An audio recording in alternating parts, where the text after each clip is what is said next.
এখন আপনার থানা এলাকায় কতটি পুজো মণ্ডপ রয়েছে এবং হিন্দু ধর্মাবলম্বীরা পূজা কিভাবে উদযাপন করবে এবং শেষ পর্যন্ত তারা শান্তিপূর্ণভাবে উদযাপন করতে পারবে কিনা আপনাদের পক্ষ থেকে কি প্রস্তুতি রয়েছে?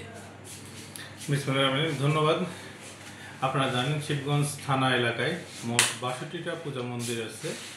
আমাদের হিন্দু ধর্মাবলম্বী সবচেয়ে বড় উৎসব শারদীয় দুর্গা পূজা উপলক্ষে বাংলাদেশ পুলিশ বাহিনী তথা জেলা পুলিশ বগুড়ার পক্ষ থেকে মাননীয় পুলিশ সুপার জনাব জেদানার মুচা পিপিএম স্যারের সুদক্ষ নির্দেশনায় আমরা শিবগঞ্জ উপজেলায় ৬২টা পূজা মন্দিরে নিশ্চিতভাবে আমরা নিরাপত্তা ব্যবস্থা করেছি। এখানে আনসার আর গ্রাম পুলিশ পাশাপাশি আমাদের থানা পুলিশের ব্যাপক অফিসার ফোর্স প্রত্যেকটা পূজা মন্দিরের জন্য টহল টিম দেওয়া আছে।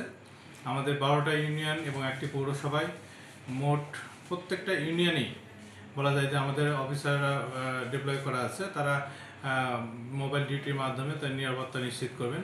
তবে এখানে সবচেয়ে বড় কথা হলো যারা হিন্দু ধর্মাবলম্বী ভাই এবং বোনেরা আছে তাদের যাওয়া আসার পথে যাতে কেউ কোনো প্রকার মানে আইন শৃঙ্খলা অবনতি ঘটাতে না পারে এই জন্য পুলিশ সার্বক্ষণিক তৎপর আছে।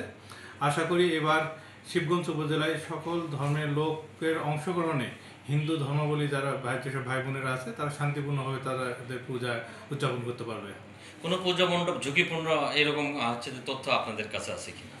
আমাদের এখন পর্যন্ত আমাদের মধ্যে কোনো ঝুঁকিপূর্ণ নাই, প্রত্যেকটা মোটামুটি স্বাভাবিক আছে।